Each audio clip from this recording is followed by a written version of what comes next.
Good evening. Around the world in 80 days novel में हम देख रहे थे कि मिस ऑर्डर ने मिस्टर फॉग को प्रपोज किया था और मिस्टर फॉग ने उनका प्रपोजल एक्सेप्ट भी कर लिया था और इन्होंने अपने सर्वेंट पासपोर्टूट को शादी के लिए रजिस्ट्रेशन करवाने भेजा था और वो बहुत तेज़ी से दौड़ते हुए गया था वो। लेकिन फिर आगे उनकी शादी हो पाती है नहीं हो पाती है, क्या चेंजेस होते हैं वो देखते हैं हम। Chapter 36 in which Phileas Fogg name is one more at a premium on change. अभी दोबारा से फिलियास फॉग की ज़िंदगी में तब्दीली होने वाली है। फिलियास फॉग का नाम तब्दीली पर फिर से प्रीमियम पे है। It is the time to relate what a change took place in English public opinion when it transpired that the real bank robber, a certain James Strand, had been arrested on the 17th day of December at Edinburgh.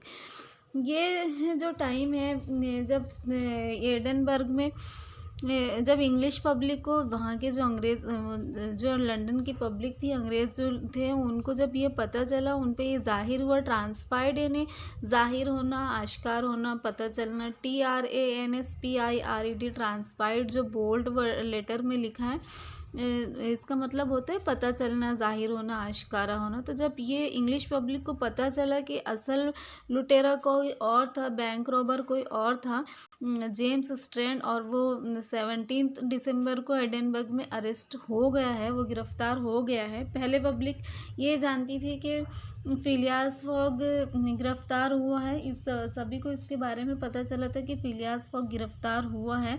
लेकिन फिर बाद में लोगों को ये भी पता चला कि जो दूसरा बैंक रॉबर था वो गिरफ़्तार हुआ है, जेम्स स्ट्रैंड, 17 दिसंबर को, और फिलियास फॉग छूट चुका है। लेकिन हम सभी जानते हैं, इसके पहले वाले चैप्टर में हमने देखा था कि किसी को पता नहीं चल रहा था फिलियास फॉग के बारे में कि वो रिहा होने के बाद में, वो आज़ाद होने के बाद में कहाँ गया है। उसके घर पे कोई मौजूदगी की अलामत ज़ाहिर नहीं हो रही थी, घर की खिड़कियाँ दरवाजे बंद थे। तो अभी लोगों का क्या ओपिनियन था इस बारे में। 3 days before, Phileas Fogg had been a criminal who was being desperately followed up by the police. 3 दिन पहले फिलियास फॉग एक मुजरिम था, सब लोग उसको मुजरिम समझ रहे थे और पुलिस उसका पीछा कर रही थी। Now he was an honorable gentleman, mathematically pursuing his eccentric journey round the world. लेकिन अभी वो एक बाइज्जत जेंटलमैन हो गया था, एक बाइज्जत आदमी हो गया था, जो बहुत हिसाब किताब से अपना इसेंट्रिक जर्नी को पूरा कर रहा है, दुनिया के गिर्द अपना जो इसेंट्रिक सा, जो सनकी सा उसका सफ़र था, वो उसको पूरा कर रहा है। The papers resumed their discussion about the wager. जो कागजात थे, जो शर्त लगाई दी गई थी, तो फिर से उन्होंने, न्यूज़पेपर्स ने अपना डिस्कशन फिर से शुरू किया, उस पर फिर से बहस होने लगी, वो कागजात पे फिर से बहस होने लगी, वो शर्त पे फिर से बहस होने लगी। All those who had laid bets for और अगेंस्ट हिम, वो सारे लोग जिन्होंने शर्त लगाई थी उसके फेवर में या उसके ख़िलाफ़, रिव्यूड देयर इंटरेस्ट, दोबारा से उसने अपनी दिलचस्पी बढ़ा दी। एज इफ़ बाय मैजिक, जैसे कि जादू के ज़रिए, the Phileas Fogg bonds and become negotiable and many new wagers were made. जो फिलियास फॉग का जो बॉन्ड था वो फिर से डिस्कशन में आ गया, फिर से नई शर्तें उसके ऊपर लगाई गई। देखिए, एक बेट एक वेजर तो ये लगा के गया था कि अगर वो दुनिया के गिर्द अपना सफ़र पूरा कर लेगा तो 20,000 पाउंड्स ये जीत जाएगा, 20,000 पाउंड्स उन लोगों को इसे देना होगा। लेकिन जब इस तरह की सिचुएशन बनी कि बिल्कुल 3-4 दिन पहले वो अरेस्ट हो गया, जबकि वो यहाँ पहुँचने वाला था, और सब लोग ये मान चुके थे कि अब वो ये शर्त हार चुका है। और फिर लेकिन बाद में वो छूट गया, एक दिन बाकी था उसके हिसाब से, वो छूट गया। और फिर दूसरा जो गिरफ़्तार था, दूसरा जो मुजरिम था, जो असली मुजरिम था, वो गिरफ़्तार हो गया। तो सब लोगों में फिर से तजस्सुस पैदा हो गया, फिर से सब लोग सोचने लगे कि क्या ये अचानक वापस आ जाएगा, क्या होगा इस बारे में। किसी को इसके बारे में ख़बर भी नहीं थी, वो वहाँ से वापस आया था। उसके हिसाब से तो ये 5 मिनट के फ़र्क से शर्त हार चुका था, उसके हिसाब से हमने देखे थे कि जब वो लिवरपूल से लंदन आता है ट्रेन से, तो 8:50 हो रहे होते हैं और वो उन्हें 8:45 पे वहाँ पहुँचना होता है, तो उस हिसाब से तो वो ये शर्त हार चुका था। तो एक तरफ तो ये सिचुएशन थी, ये दोनों कहानियाँ अलग अलग चल रही थी, मतलब दोनों वाक़यात अलग अलग हो रहे थे कि एक तरफ फॉग वहाँ से वापस आ चुका था, वो अपने घर में उसने ख़ुद को बंद कर लिया था, उसकी खिड़कियाँ दरवाजे बंद थे।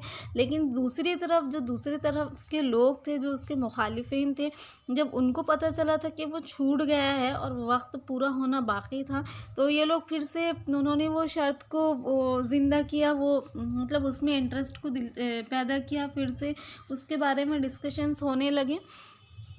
His five friends of the Reform Club passed these 3 days in a state of feverish suspense.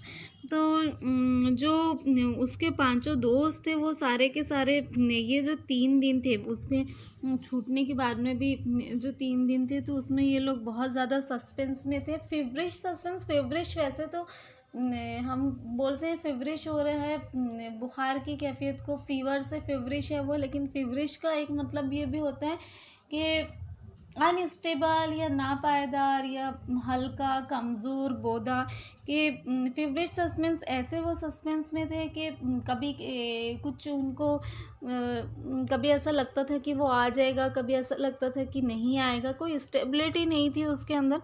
Would Phileas Fogg, whom they had forgotten, reappear before their eyes? वो लोग सोच रहे थे कि फिलियास फॉग जिसे भुलाया जा चुका है, तो वो इस वक्त जिसे वो लोग भूल चुके हैं, दोबारा वो उनके सामने आ जाएगा क्या, दोबारा उनकी आंखों के सामने आ जाएगा। Where was he at this moment? इस लम्हे वो कहाँ था? The 17th of December, the day of James Strand arrest, was the 76th since Phileas Fogg's departure. And now no news of him had been received. जो दूसरे लुटेरे को गिरफ्तार किया गया था, जेम्स स्ट्रैंड को, उस दिन 17 दिसंबर था, यानी कि 3 दिन बाकी थे। 20 दिसंबर को इनकी शर्त पूरी होने वाली थी, तो 3 दिन बाकी थे। 17 दिसंबर को दूसरा जेम्स स्ट्रैंड, दूसरा लुटेरा गिरफ्तार हुआ था, और उसके बाद से लेकिन इन लोगों को फिलियास फॉग की कोई खबर नहीं मिली थी। Was he dead? तो क्या वो मर गया था? Had he abandoned the effort? तो क्या उसने अपनी कोशिशें तर्क कर दी थी, अपनी कोशिश छोड़ दी थी, जो वो सफ़र कर रहा था तो वो छोड़ दिया था? और was he continuing his journey along the route agreed upon? या फिर वो अपना सफ़र एग्रीड रूट पे पूरा कर रहा था, तय कर रहा था, वो अपना सफ़र उसने जारी रखा था। And would he appear on Saturday? और क्या वो सैटरडे को हाजिर हो जाएगा, the 21st of December at a 9:15 in the evening? 21 दिसंबर को 9:15 बजे शाम में क्या वो हाजिर हो जाएगा on the threshold of the Reform Club saloon? Reform Club में वो हाजिर हो जाएगा, जहाँ पे शर्त लगी थी, जहाँ से वो निकला था और जहाँ उसको वापस पहुँचना था। The anxiety in which for 3 days London society existed cannot be described. तो ये जो 3 दिन गुजरे, इसमें लंदन सोसाइटी ने जो जिस एंजाइटी में थी, जिस बेचैनी में थी, और जितना सस्पेंस था उनके बीच में, वो सारी कैफियत को तो बयान भी नहीं किया जा सकता। मतलब बहुत ज़्यादा एंजाइटी थी लोगों में, बहुत ज़्यादा बेचैनी थी, तजस्सुस था कि क्या होने वाला है। Telegrams were sent to America and Asia for news of Phileas Fogg. America और एशिया में टेलीग्राम्स भेजे गए फिलियास फॉग की खबर लगाने के लिए, फिलियास फॉग का पता लगाने के लिए, क्योंकि किसी को इसके बारे में पता नहीं चल रहा था कि वो जब रिहा हुआ, जब वो कैद से आज़ाद हुआ, तो वो कहाँ गया और अभी वो कहाँ है, और वो पहुँच पाएगा या नहीं पहुँच पाएगा, या वो मर गया है, किसी को उसके बारे में कुछ खबर नहीं थी। Messengers were dispatch to the house in Saville Row morning and evening. और जो पैगाम रसान थे, मैसेंजर्स थे, जो पता करने वाले लोग थे, वो भी सुबह शाम सेवेले रो में, जहाँ पे वो रहता था, वहाँ पे भेजे जा रहे थे, लेकिन कुछ पता नहीं चल रहा था, नो न्यूज़, कोई खबर नहीं थी। The police were ignorant what had become of the detective. जो पुलिस थी वो भी लाइल्म थी, वो भी अनजान थी, उसको भी पता नहीं था कि वो जो जासूस था, डिटेक्टिव फिक्स, उसका भी क्या हुआ। Who had so unfortunately followed up a false scent, जो कि बदकिस्मती से एक गलत इंसान का पीछा कर रहा था। बट बेट्स इंक्रीज, शर्तें बढ़ चुकी थी, nevertheless in number and values, number में भी और वैल्यू में भी, यानी कि शर्तों की तादाद भी बढ़ गई थी, ज़्यादा लोग और ज़्यादा लोगों ने शर्तें लगा ली थी, उसके ऊपर शर्त लगा ली थी, बहुत सारे लोग शर्त लगा चुके थे, और वैल्यू भी बढ़ गई थी, पैसे भी बढ़ गए थे, अलग अलग कीमत पे लोग शर्त लगा रहे थे इस बात पर कि वो आएगा या नहीं आएगा। The Phileas Fogg, like a racehorse, was drawing near his last turning point. और अभी फिलियास फॉग किसी रेस के घोड़े की तरह था जो बिल्कुल आखिरी मोड़ तक, जैसे बिल्कुल आखिरी मोड़ पर हो, रेस के बिल्कुल आखिरी मोड़ पर हो, और सब लोगों की नज़रें बिल्कुल जमी हुई हो कि वो जीतता है या हारता है। एक बहुत तजस्सुस, एक बहुत सस्पेंस, एंजाइटी और बहुत ज़्यादा एक्साइटमेंट, वो सब कुछ था। द बॉन्ड्स वर कोटेड, जो शर्तें थी वो बहुत ज़्यादा शर्तें और लिखी जा रही थी। No longer at 100 below par, but at 20, at 10 and 85, and paralytic old Lord Albemarle, but even in his favour. और अलग अलग प्राइस पे लोग शर्त लगा रहे थे, यहाँ तक कि एक पैरालिटिक पर्सन था, ओल्ड पर्सन, अल्बेमेरल उसका नाम था, उसने भी उसके फेवर में जेम्स सॉरी विलियम फिलियास फॉग के फेवर में उसने भी शर्त लगा ली थी। यानी स्पेशली बताया कि एक पैरालिटिक पर्सन था, यानी उसकी तो कोई हैसियत भी नहीं, वो तो कुछ कर भी नहीं रहा था, कुछ कमाई उसकी शायद हो भी नहीं पाती होंगी क्योंकि वो पैरालिटिक था, लेकिन वो भी इतना ज़्यादा तजस्सुस और इतने ज़्यादा एंजाइटी और इतना ज़्यादा लोगों में शौक़ पैदा हो गया था कि हर कोई इस पे शर्त लगा रहा था, इधर इसके फेवर में या इसके अगेंस्ट में। A great crowd was collected in Pall Mall and the neighboring estate on Sunday evening. Sunday की शाम में शाम में वो पहुंचने वाला था, संडे की शाम में वहाँ पर एक बहुत ही बड़ा सैटरडे की शाम में वहाँ पे उस क्लब के सामने एक बहुत ही बड़ा भीड़, बहुत ही हुजूम जमा हो गया था। It seemed like a multitude of brokers permanently established around the Reform club. बिल्कुल ऐसा लग रहा था कि रिफॉर्म क्लब के इर्द गिर्द मुस्तकिल तौर पे परमानेंटली सारे ब्रोकर्स आ गए हैं, ब्रोकर्स की पूरी भीड़ लग गई थी वहाँ पे। सर्कुलेशन वाज इम्पेडेड, और जो भी सर्कुलेशंस मतलब जो भी सर्कुलेट होते हैं न्यूज़पेपर और इस तरह की चीज़ें, तो उन सब पे पाबंदी लगा दी गई थी क्योंकि झगड़े होने का अंदेशा था। एंड एवरीवेयर डिस्प्यूट्स, हर तरफ तनाज़े हो रहे थे, डिस्कशंस, बहस हो रही थी, and financial transactions were going on, पैसों का हिसाब किताब, पैसों का तबादला, लेन देन हो रहा था, इन सारे पैसों का लेन देन हो रहा था उस शर्त पर। The police had great difficulty in keeping back the crowd, police को काफ़ी मुश्किल हो रही थी ये जो क्राउड था उनको कंट्रोल करने में। And as the hour when Phileas Fogg was due approach, the excitement rose to its highest pitch, और जिस घंटे में, जिस घड़ी में, जिस वक्त में फिलियास फॉग वहाँ पे पहुँचने वाला था, तो एक्साइटमेंट, जो जोश था लोगों में, जो तजस्सुस था लोगों में, वो बहुत उसके शबाब पर आ गया था, बिल्कुल हम कह सकते हैं बहुत हाईएस्ट पिच पर वो पहुंच चुका था। The 5 antagonist of Phileas Fogg had met in the great saloon of the club, जो 5 मुखालिफिन थे फिलियास फॉग के जिनके साथ उसने शर्त लगाई थी, वो वहाँ मिले रिफॉर्म क्लब में। John Sullivan and Samuel Fallentin the bankers, Andrew Stuart the engineer, Gauthier Ralph the director of the Bank of England, and Thomas Flanagan the brewer, and one and all waited anxiously. सारे ही लोग उसके जो 5 साथी थे, और engineer और director, bank का डायरेक्टर, और ब्रीवर जो शराब बनाने वाले, मतलब हर तरह के लोग, सारे ही लोग, हर कोई बहुत बेचैनी से उसका इंतज़ार कर रहा था। When the clock indicated 20 minutes past 8, जब घड़ी में 8:20 हुए, एंड्रयू स्टॉट गॉट अप, तो एंड्रयू खड़ा हो गया, उठ गया वो, सेइंग कहते हुए, gentleman in 20 minutes the time agreed upon between mister fog and ourselves will have expired. तो वो कहने लगा कि जेंटलमैन, सिर्फ 20 मिनट में ही जो हमारे और मिस्टर फॉग के बीच में जो टाइम तय हुआ था, जिस वक्त उसे पहुंचना था, तो वो ख़त्म हो जाएगा, वो एक्सपायर हो जाएगा। What time did the last train arrive from Liverpool, आज थॉमस फ्लैंगन। तो एक जो दूसरा साथी था, जो दूसरा इसका मुखालिफ था, थॉमस फ्लैंगन, इसका एंड्रयू स्टॉट का साथी और उसका फिलियास फॉग का मुखालिफ, जो वो पूछता है कि लिवरपूल से आखिरी ट्रेन कब पहुंची, कब आई आखिरी ट्रेन। इस दिन की ये लोग बात कर रहे हैं, सैटरडे की। इट एट 23 मिनट्स पास्ट 7, तो वो बताता है कि 7:23 पे आई थी last train.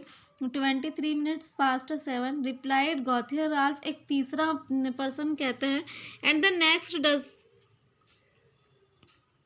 Does not arrive till 10 minutes after 12, और जो अगली ट्रेन है वो 12:10 के पहले नहीं आने वाली है।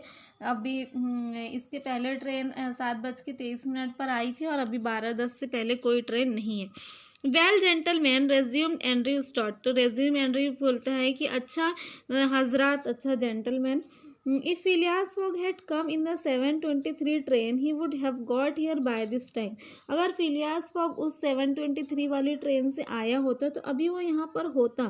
We can therefore regard the bet as won, इसलिए हम कह सकते हैं कि ये शर्त हम जीत चुके हैं। वेट, इंतज़ार करो, don't let us be too hasty, बहुत ज़्यादा जल्दबाजी से काम नहीं लेना चाहिए, हमको जल्दबाजी से काम नहीं लेना चाहिए। रिप्लाइड सैमुअल फ्लेंटिन, तो सैमुअल फ्लेंटिन कहता है कि हमको बहुत ज़्यादा जल्दबाजी से काम नहीं लेना चाहिए, इंतज़ार करो। You know that mister fog is very eccentric, हम जानते हैं कि जो मिस्टर फॉग है वो थोड़ा सा अलग दिमाग का आदमी है। इस पंक्चुअलिटी इज़ वेल नोन, और जो उसकी वक्त की पाबंदी है वो बहुत मशहूर है। He never arrives too soon, वो कभी बहुत जल्दी भी नहीं आता, और टू लेट, और कभी बहुत देर भी नहीं करता। And I should not be surprise if he appeared before us at the last minute, और हमें इस बात पे कोई हैरत नहीं होना चाहिए अगर वो आखिरी मिनट में भी हमारे सामने पहुंच गया। वाई, क्यों, said Andrew start nervously, Andrew start बहुत नर्वसली कहता है, वो बहुत नर्वस हो गया क्योंकि उसने भी इस पे शर्त, इसमें अलग से भी उस पर शर्त लगाई हुई है। If I should see him I should not believe it was he, वो थोड़ा घबराता है, नर्वस होता है, और वो कहता है कि अगर मैं उसे देख भी लूँ तो मुझे यकीन ना आए कि ये वही है। द फैक्ट इज़, ये हकीकत है, रिज्यूम थॉमस फ्लैंगन कहता है कि ये हकीकत है। Mr Fox project was absurdly foolish, Mr Fogg का जो प्रोजेक्ट था, ये जो सफ़र था, ये पूरी तरह से बेवकूफ़ी भरा था। Whatever is punctuality he could not prevent the delays which were certain to occur, वो कितना भी वक्त का पाबंद हो, कितना भी अच्छा हो, लेकिन वो उसके रास्ते में जो रुकावटें आई, जो लेट हुआ, तो वो उसको रोक नहीं सका। And a delay of only 2 or 3 days would be fatal to his tour, और अगर 2 या 3 दिन की भी देर हो जाती, 2 या 3 दिन के लिए भी किसी भी वो लेट हो जाते हैं, तो ये उसके टूर के लिए, उसके सफ़र के लिए तबाहकुन हो सकता है। तबाहकुन हो सकता है मतलब कंसिडर नहीं किया जाएगा, क्योंकि शर्त तो यही थी कि 80 डेज़ में सफ़र कंप्लीट होना चाहिए। अगर वो 80 के बजाय 82 डेज़ में आए, 83 डेज़ में आए, तो कोई इसको कंसिडर नहीं करेगा कि हाँ वो शर्त के बिल्कुल पास पहुंच चुका था, वो तो उसकी हार ही मानी जाएगी।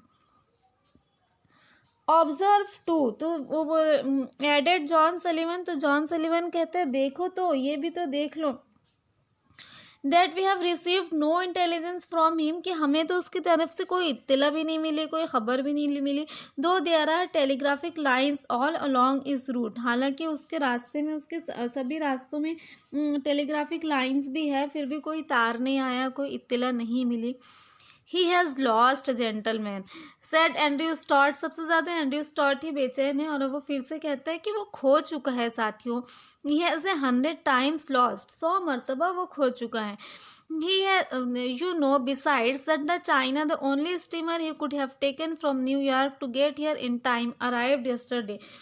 आप की इत्तला के लिए ये भी अर्ज़ है, या आप लोग ये भी जानते हैं कि चाइना का एक वाहिद स्टीमर था, सिर्फ एक ही स्टीमर था जो उसको न्यूयॉर्क से ले सकता था, और वो भी कल यहाँ पहुँच चुका है, कल ही वो स्टीमर आ चुका है जिससे वो यहाँ आ सकता था।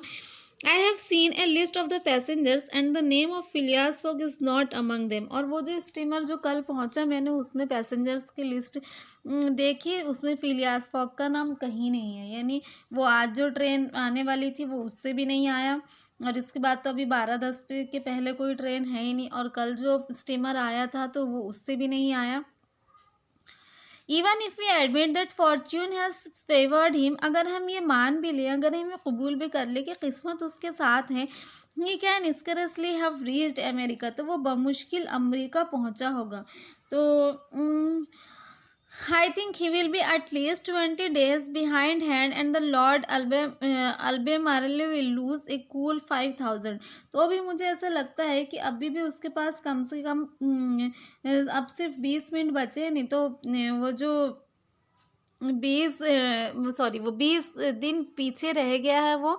और जो लॉर्ड अल्बेमारले था, जिसने जो वो फालिदज़दा आदमी था जिसने 5,000 की शर्त लगाई है, वो आराम से ये शर्त हार जाएगा।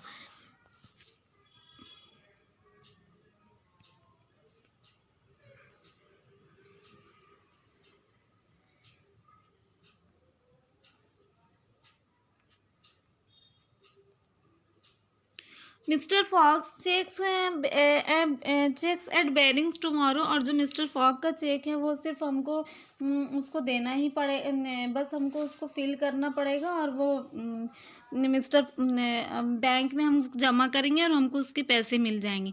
Eight this moment the hands of the club clock pointed to 20 minutes to 9। तो ये लोग ऐसा बोलते हैं कि सिर्फ अब कुछ बचा ही नहीं, और वो जो पैरालिटिक पर्सन है वो भी 5,000 रुपये अपने हार जाएगा। तो उस वक्त उस घड़ी में 9 बजने में 20 मिनट बाकी रहते हैं, जो क्लब की वॉच है, क्लब की क्लॉक है। 5 minutes more set Andrew start. तो अब ये लोग कहते हैं अब सिर्फ 5 मिनट ही बचे हैं। एंड्रयू स्टार्ट कहते हैं कि सिर्फ 5 मिनट ही बचे हैं ये टाइम पूरा होने के लिए। पहले 8:40 होता है, और 8:40 अभी 8:40 हुआ है, और 8:45 को इसको पहुंचना है, और ये अभी तक के नहीं आया है, ना इसकी कोई खबर भी नहीं है, इसका कहीं पता भी नहीं लग रहा कि ये कहाँ है। The 5 gentlemen looked at each other. तो ये पांचों आदमियों ने एक दूसरे को देखा। Their anxiety was becoming intense, और जो उनकी एनजाइटी थी, उनकी जो बेचैनी थी, बहुत इंटेंस हो रही थी, बहुत शिद्दत उसमें बढ़ रही थी। But not wishing to betray it, लेकिन कोई भी उसे जाहिर नहीं होने दे रहा था। They readily assented to Mr Fallentin's proposal of a rubber, और उन्होंने जो मिस्टर फैलेंटन का प्रपोजल था कि वो बोलते कि हाँ अभी देख लो, जल्दबाजी मत करो, वैसे जाहिर कर रहे थे कि हाँ ठीक है वो देख लेंगे, 5 मिनट भी देख लेंगे, लेकिन अंदर से वो सभी यही सोच रहे थे कि वो लोग ये शर्त जीत चुके हैं। I wouldn't give up my 4,000 of the bet, said Andrew Stott as he took his seat for 3,999। Andrew start कहता है कि मैं तो अपनी 5,000 की शर्त हरगिज़ नहीं हारूंगा। 4,000 की 4,000 की शर्त मैं बिल्कुल नहीं हारूंगा।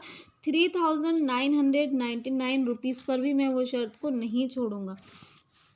उसको पूरा यकीन है, और सबसे ज़्यादा वो बेचैन भी है कि वो ये हार जानने के लिए कि क्या होने वाला है, और वो उसको पूरा यकीन है कि वही शर्त जीतेगा और मिस्टर फॉग हार जाएगा।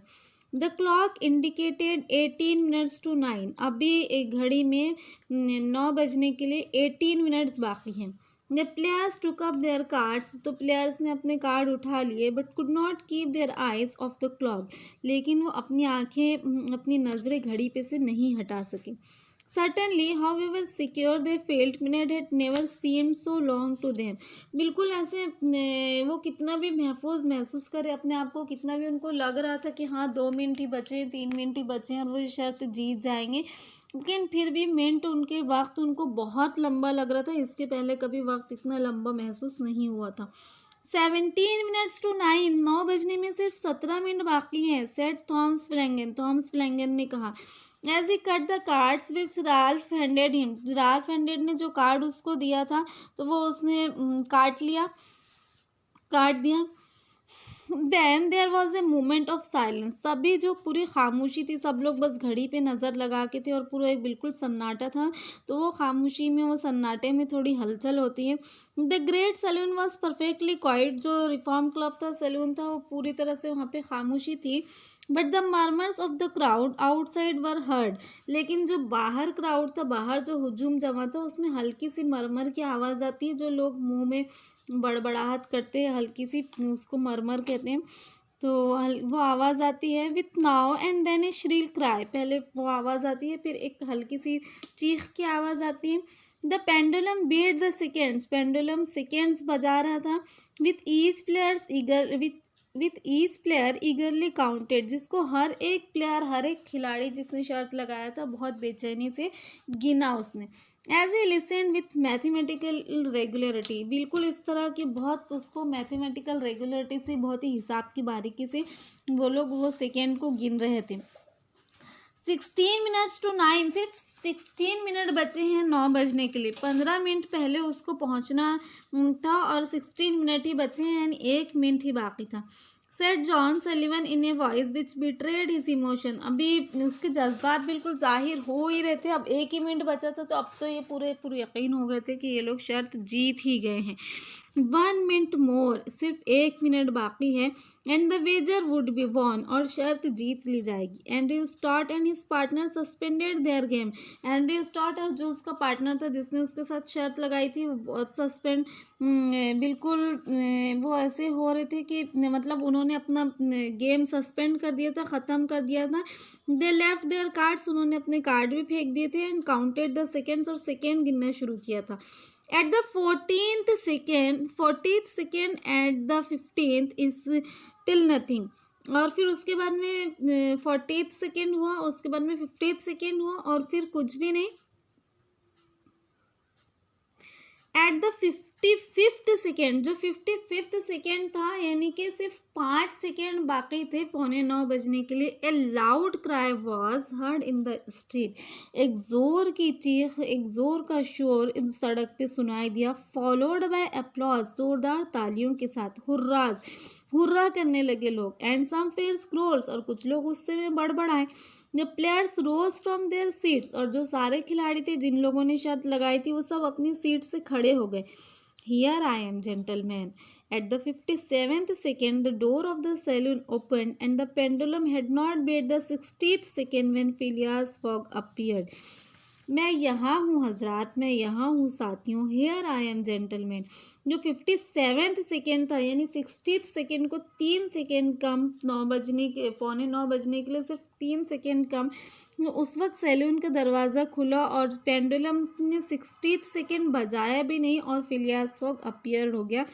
Followed by N excited crowd who had forced their way through the club doors, उसके पीछे एक बहुत शोर, बहुत बड़ी भीड़ थी, क्राउड था जिन्होंने उसको दरवाजे तक के पहुंचाया था। And his calm voice said, और उसने अपनी वैसी ही पुरसुकून आवाज़ में, काम वॉइस में कहा, हेयर आई एम जेंटलमैन, मैं यहाँ हूँ जेंटलमैन।